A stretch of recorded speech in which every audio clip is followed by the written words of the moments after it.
নমস্কার বন্ধুরা, যদি আপনি কলকাতায় থাকেন, ঠিক আছে, আর আপনি আপনার নাম যেটা আছে আধার কার্ডে চেঞ্জ করতে যান, তার জন্য আপনার কি করতে হবে? আপনার প্রথমে একটা শপথপত্র বানাতে হবে, ঠিক আছে।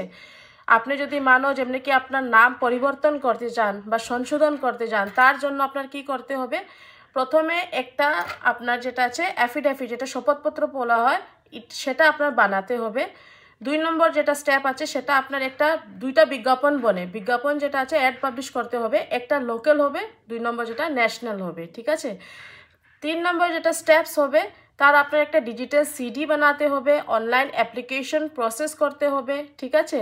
ম্যাজিস্ট্রেট যেটা আছে সেটা সিগনেচার আপনার নিতে লাগবে এই ফাইলে, ঠিক আছে। তারপরে ফাইল আপনার জমা করা হবে গ্যাজেট অফিসে, ঠিক আছে।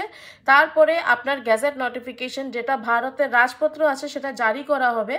রাজপত্র নিয়ে আর আধার কার্ড নিয়ে যখন আপনি আধার কার্ড সেন্টারে যাবে আর আধার কার্ডের যেটা সেন্টারে নিয়ে সাবমিট করবে, ওরা যে কোনো ফর্মালিটিস আছে যেমনি কি আপনার ফিঙ্গারপ্রিন্টস নেওয়া, আমরা আখর যেটা চোখের যেটা স্ক্রিনিং করা হয়, ঠিক আছে, সেটা করার পরেই আপনার যে আছে নিউ আধার কার্ডটা বনে যাবে, নয়া আধার কার্ডটা আপনাকে দেওয়া হবে।